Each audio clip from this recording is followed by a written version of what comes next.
Welcome to episode 5, I'm going to say. I think it's episode 5 we're on now. Of Super Chats Annie Sundays. I'm still calling it that. We still haven't figured out something better.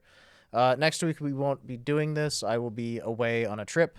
And so we won't have the opportunity to sit and watch anime for several hours and then tell you what we watched. So that's not going to happen next week. Oops, sorry. Oh well. This is life. This is how things happen sometimes. But this week, we watched episode 22 of Frieren, which was called Future Enemies.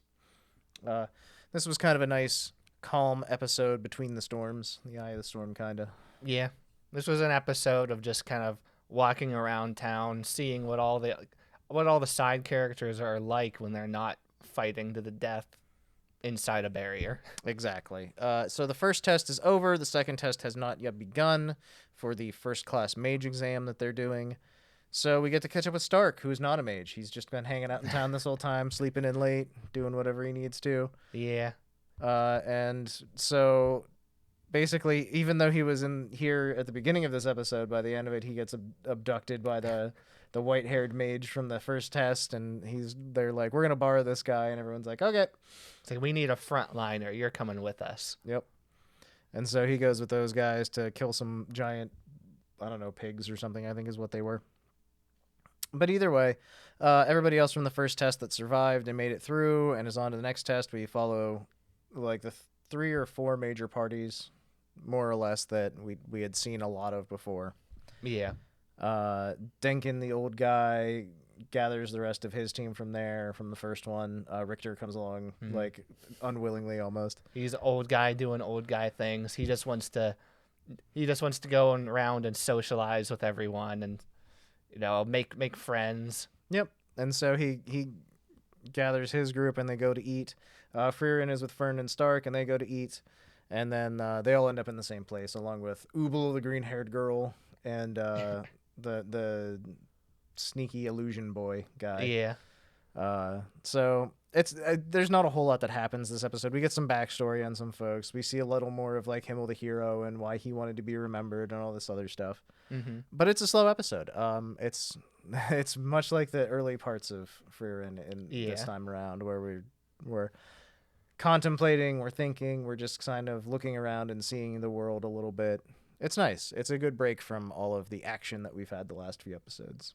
Yeah, I appreciate how we're getting to see a lot more of the side characters, because a lot of shows you see a big group of characters like this and they're throwaway. You'll see them a couple of episodes, you'll get some sappy backstory flashback, and then that's all you get. You don't really care about them from there. Yeah. And it really feels like we're building a large cast of characters right now. And then I'm sure, we'll have dramatic things happen with all of them at some point. But yeah, it's just they're even making like all the side characters interesting. Yeah, they're really putting in the work on this. And like just the name of the episode, Future Enemies, really shows you that like this is the calm before the storm again. Like especially because they allude to the fact that the next test is being put on by Sense, is the name of the person who put this together. The instructor. And apparently she's done 4 tests in the past and no one has ever passed any of them. So this should be a rather extreme test. So that's going to be up in the next episode, Conquering the Labyrinth. And I'm looking forward to it. Again, this was a slow episode. We're building up to another big event very quickly compared to how this show has gone in the past, which I'm excited for what's next, frankly. Yeah. We've had a really solid little micro arc with the first test. I thought it was really neat. I thought the characters were all introduced really well. And now that we can sit back and be like, okay, well, these characters all made it through and they're like interesting for different reasons. One of them is a psycho killer girl. One of them is a guy who we know nothing about and just like is like, please leave me alone. I don't want to socialize. I like the dynamic. I love the dynamic between those two. It's really weird. It's super awkward because she's just like, I want to know more about you. And he's like, please leave. Yeah. But and ultimately it's like, okay, yes, I actually have ulterior motives. I am attempting to steal your magic. Yeah. But I'm also staying and just going to actually talk to you. You can't get rid of me. The only way she can do that is if she can empathize with the person who uses the magic, then she can understand it and use it. She doesn't understand it from like a thinking perspective. She understands magic from a feeling perspective, which again he hates. He's just like, this is dumb. I hate this. Overall, though, this was a really good episode, I thought. Yeah. All right. Again, if you couldn't tell by now, it's full spoiler modes on everything we talk about. We're not holding anything back. This is an open discussion of what we watched and like what we thought about it. So, the next thing we watched was The Ancient Magus Bride. This was The Fairy Queen was the name of this episode. I believe it was episode 5 or 6. I don't know exactly. I think it would be 6, right? I think so. Details, who cares? Either way, they were doing an exorcism last time, or Chise was, and so that is now finished. The sorcerers that were hanging around left, and they were just like, you keep an eye on him. Nah, nah, nah. Yeah. And then they met up with another sorcerer in the woods, the one that was originally responsible for this like entire corruption event to begin with. Yeah. And I think he looks exactly the same as he used to, which is an interesting little thing to note. Yeah, I just got a little tidbit. Very, very minor scene, only a few seconds, where you see them meet up. They didn't seem real friendly with each other. No, it's an interesting, like, it's like a little breadcrumb for something that'll happen later, I'm sure. I'm sure we'll come back to that at some point. Yeah. We got a little more information on Elias, that he is neither human nor fairy. He's somewhere in the middle. And they make reference to this throughout the episode, kind of, like him having a mortal shell and all this other stuff. Yeah, nobody is really friendly towards his existence. Yeah. As he's some sort of monstrosity. Yeah, he's some sort of an enigma, like maybe, or they don't understand. Nobody seems really all about this, about him being around at any point. Then we go back to Silky walking out of the door, and Elias is just like, we're going out to the forest because it's been 2 weeks and Chise is still asleep. So he takes her out. Because apparently if you bring her out to the forest, she can recover faster because magic and stuff. She burned all her magic doing the purification and just passed out. Yep. So Elias takes her out to the forest to lay her out there. And then we get 2 new characters that are interesting. A few more than 2, actually, because you got Spriggan, who's like a little night guy, and some other stuff. Yeah. And some doggos. But the main characters that we meet out in the woods are Titania, who is the queen of the fairies, just queen of fairies in general. Yeah. And then Oberon, who's the king of fairies. And he looks like a satyr. He's like a goat guy. Yeah. With big bushy hair. I like him. I like Oberon. Oberon is sort of a doofy dummy, but also he's got like, there's intelligence there, and there's some kind of sinister, like he had a moment where he was serious about something. Both of them being the king and queen, they're kind of lighthearted, joking around, but then you get a little hint there that they are in fact extremely powerful beings. You do not want to cross them. Yeah. They were not happy to see the priest there. They got rid of him real fast. Yeah, Titania was just like, all right, I don't want you being here. Goodbye. And then she just magics him away. And she's like, he's going to wander in the forest for a few hours, but he'll be fine. Yeah. So yeah, we meet these 2 super powerful fairy creatures, and they just kind of hang out for a while and talk. And I don't know that there's anything super revolutionary that was said. It was just sort of a little bit more information here about like how things work and how the world works. They invite them to dinner, and then at the end we get a cutaway to some emo guy that just says Isabel. Yeah, but like even Elias like said, it's like they asked him, well, are you actually gonna go have dinner with them? And even he said, even I'm not brave enough to invite myself to dinner with them. Like, yeah, exactly. They are dangerous beings. You don't want to mess with them. Yeah, we had a good interaction today, and that's a good thing, is basically how I feel about Titania and Oberon here, the king and queen. Because they used their power to wake her up again. Yes, and that was the thing that happened that was really important, was Oberon like hung out with Chise and said some words, and then basically woke her up. So now she's back and she's okay, and like she's going back with Elias, and everything seems to be back on course at least a little bit. So yeah, and that's pretty much what happened in Magus Bride this week. We only watched the 1 episode, and I thought it was a good episode, but it was also like it's a slower episode. We didn't have any like cool Elias thorn magic, and we didn't have like her trying to exorcise some like dead woman slash Yeah. man. I don't know. It was It was a slow episode. One small slow episode, like one off, setting up for potential future stories. Yeah, basically. It was wrapping up the previous arc and getting us ready for whatever happens next, basically. After that, we hopped over to Miss Vampire, who lives in my neighborhood again. This was episode 5, Vampire Hunting. No, Vampire Cooking. This is Vampire Cooking. We don't hunt vampires. We cook with vampires. It was a dumb little episode, like all of these are, because they're just... This show is a dumb little fun comedy show. Yeah. There was a little disagreement and fighting between two of the characters, Hinata and Ellie, got in a little tiff about things. Mm-hmm. And that comes back to the fact that Ellie is stuck looking like a 12-year-old girl, even though she's 450 years old, and we've explored this concept before, and I'm sure it'll come up again. Yeah. It's a constant in this show. They picked at each other's weaknesses accidentally a little bit. Yeah, they basically just hit sensitive spots with their conversation, and then both of them got in a fight about it. And then they made up and apologized, because this is a happy, cute anime and good things happen. And then they had a pajama party. They had a pajama party. They had a slumber party, and it was fun and cute, and everyone was happy. After that, we had the second half of the episode, and the plot line of that was that Sophie cooks for Akari. Sophie is a vampire and has been for basically her entire existence. She does not know how to cook. She doesn't understand food. She screws it up several times. Comedy ensues. It's hachama cooking. Yeah. It literally looks like the spoiled food from Breath of the Wild. So Looks just like the burger I watched Hachima make a couple days ago. yeah, exactly. If you don't know who Hachima is, what are you doing here? So yeah, it's a fun episode. It's a cute dumb show. I like it a lot. Yeah. But we were doing like singular episodes for a lot of stuff today, as it turns out. Just kind of catching up on things. Did you have any other thoughts on that episode? There was not a whole lot of thinking to be involved. You just kind of watch it and go, haha, that's pretty cute. Cute comedy. That's it. Like, another cute comedy is not what we watch next. I've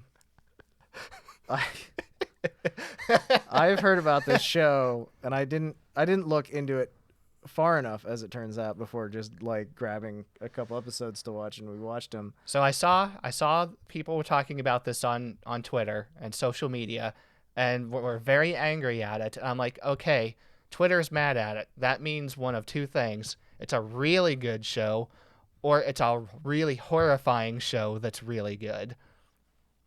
It turns out it was the second.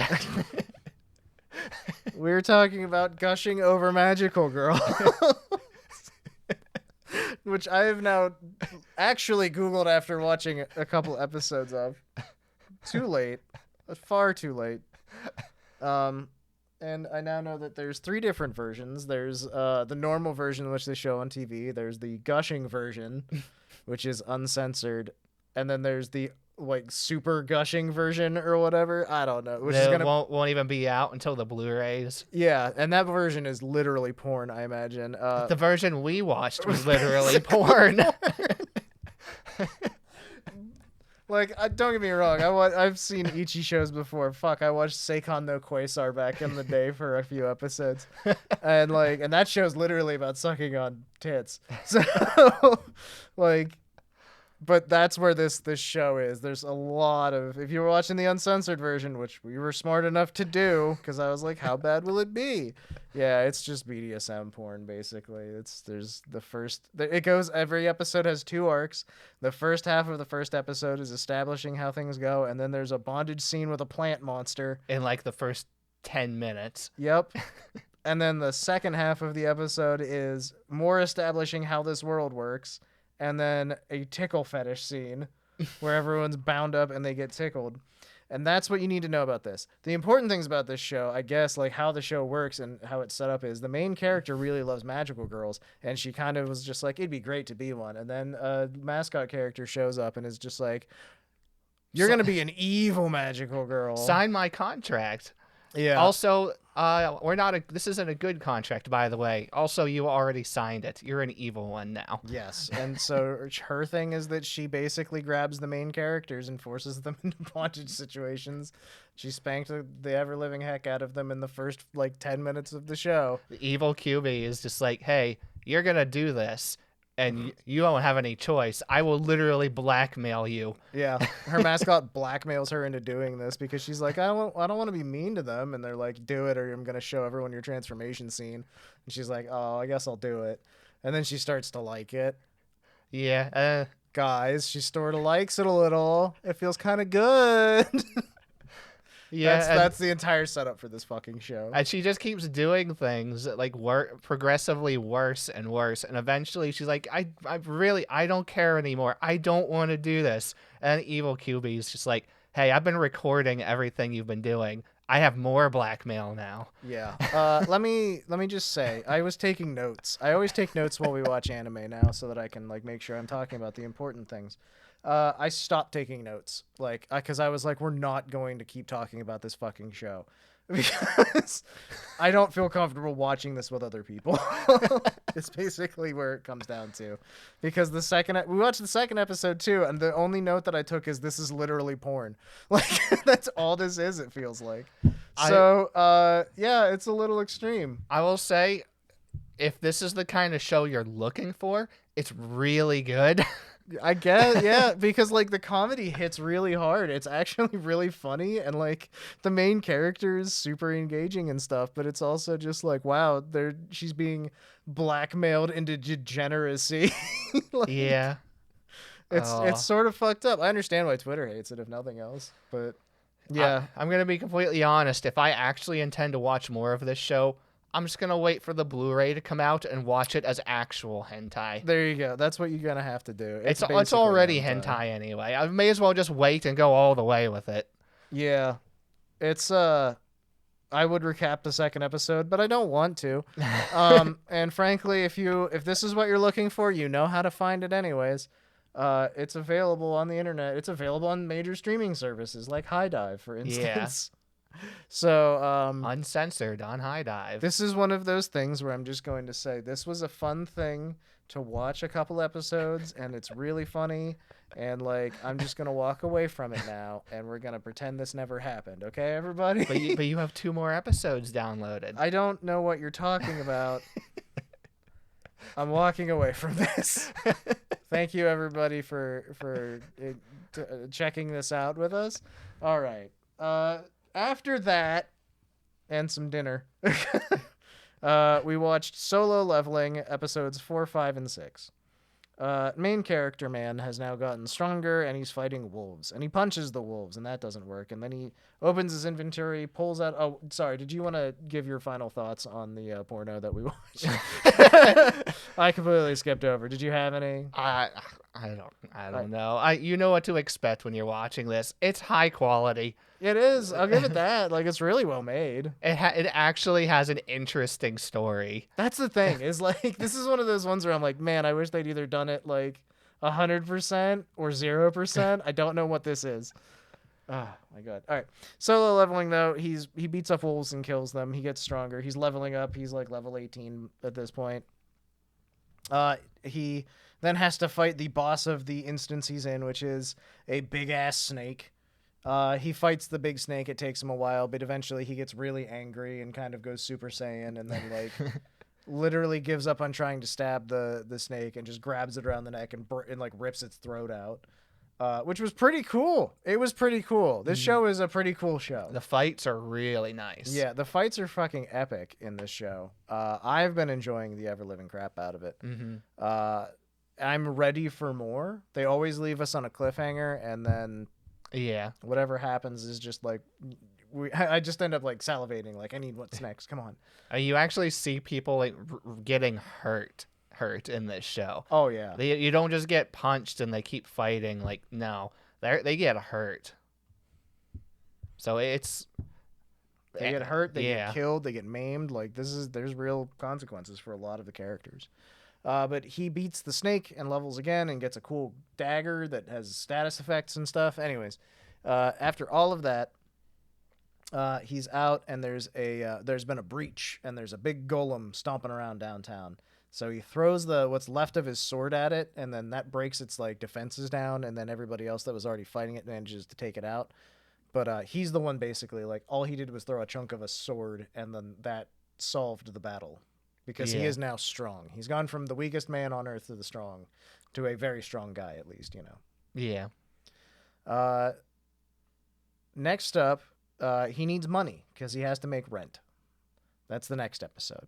In the next episode, he goes into a dungeon with a party of 7 other people, one other person's a newbie. The other 6 have all been a group for a long time, and they're a well-known adventuring party and all this other stuff. Mm-hmm. He signs a contract that no matter what happens in there, he gets 2 million yen or whatever, and then they go in.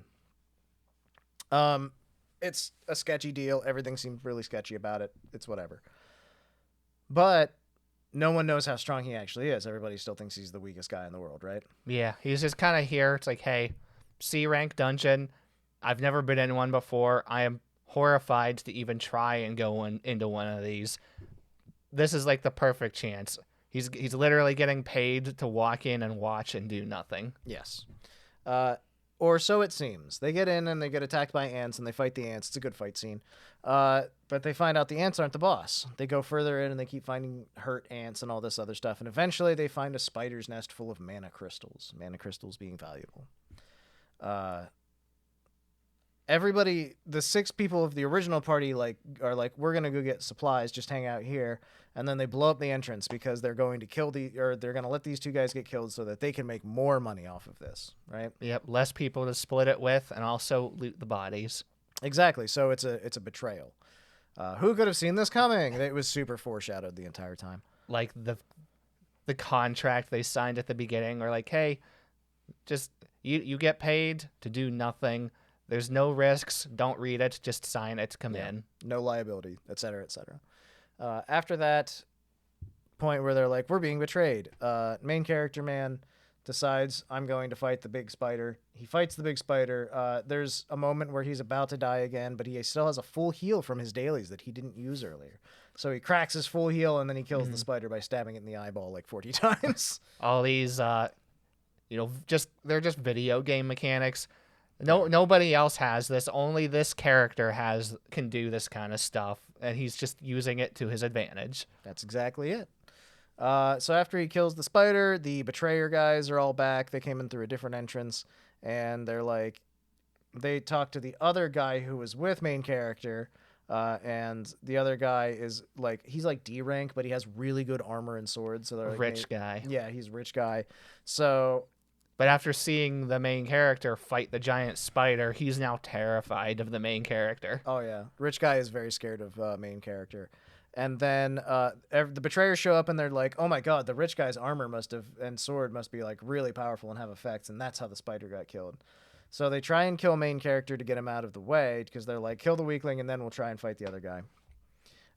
Main character guy gets an urgent quest to kill the 6 enemies attacking him. And whatever system it is that's sending him these quests, like this mystery video game system. Yep. And so if he doesn't accept, his heart will stop, and he's like, all right. He sort of snaps here, and now it's murdering time. And so he just straight up murks the 6 people. And right as the main leader of the group that betrayed him is about to die, he's just like, my brother is, and then main character chops his head off. Which is important because it seems like it's indicating that his brother is the leader of the Hunter Association. Or at least very important to it. Yes. So we're setting up some big stakes here. Especially if this information ever actually comes to light or anything. So that's where we're at right now. I really liked this series of episodes. We sort of finished a micro arc and then had another little micro arc. Yeah. Which was fine with me. We're at a good stopping point right this second, but there's more to look forward to, obviously, with the foreshadowed connections and things that are going to come out. Yeah. I wouldn't say that the story is anything spectacular still, but it's been implemented really well. It's so entertaining. Yeah, I'm really, really enjoying this show, actually. I think it's a really fun show. I think that the only thing I'm comparing it to in my mind right now is Jujutsu Kaisen Season 1 because we just finished that. And for me, I'm enjoying solo leveling a lot more because I understand the world and I understand the stakes, and they did a really good job establishing who everyone was, or who everyone is, what's going on, what the stakes are. Yeah, they had to use voiceover. I'm not offended by having someone just be like, I'm the narrator, let me fill you in. That's never bothered me. Yeah. It's a device. If you need to use it and you want to use it, just use it effectively, and I'm happy, Yeah. So I think that like their use of narration and things like that and just literally explaining the rules at the beginning was a good thing. I really liked that. I enjoy whenever they're just here's like 5 minutes of like why we're doing this, and I'm like, oh, okay, I get it, let's go. Yeah. That's a personal preference. But just in general, I've really enjoyed Solo Leveling from the start. The action's fantastic. The setup is silly but fun, and like the stakes are real. People are dying left and right in this show, and they're getting maimed and hurt, and not just physically but psychologically, because the main character girl is still too traumatized to fight. We saw her when that golem breached. Yeah. She tried to heal somebody and couldn't because she got a flashback to the statue that was killing people and stuff. So yeah, and they didn't dance around it at all with this final episode either. Like the main character got his quest. Like, these 6 people are trying to kill you. You have to kill them now, and he just does it. He's now like he has a moment where he's like, I just murdered someone. Yeah. And then he does it 5 more times. Yeah. Like, he is just, there's no dancing around it. He is just a murderer now. Yeah. I mean, to be fair, this was killing in self-defense, in my opinion. Your Honor, let me put it out there. And that's what it was. He said to the guy, as the last guy he was killing, as he was killing him, the guy tried to plead for his life. And he was just like, you tried to kill me 3 times and now you're begging for your life. Like, no. Yeah. I'm going to kill you now. And then he chops his head off. Like, that's it. And in the same situation, I like to think maybe I would let the guy go, but I wouldn't. I'd chop his fucking head off. Be like, you tried to kill me 3 times, you dick. Like, yeah. Also showing how much stronger he's gotten too, though, because these were C and D ranks. Yeah. So, and he just took him out effortlessly. Granted, he was in some sort of like super state because of like almost being dead or whatever. But I don't know. I'm excited for where this show's going. I'm really engaged with it already. I think it's really good stuff. We had to switch from the dub to the sub because we caught up to the dub. Spoiler: we were watching the dub earlier. If we didn't tell or say anything about that, but the sub is really good too, so I'm good. Mm-hmm. Yeah. Anything else? Any other thoughts you had about anything we watched today? I guess. Yeah, lots of good stuff. Yeah, I'm excited to keep going, and in 2 weeks we should be back with another one, assuming that you guys are still here to watch it. That's not a threat. We look forward to it. Socials and all that stuff are down below. Check us out. We'll see you later. See ya.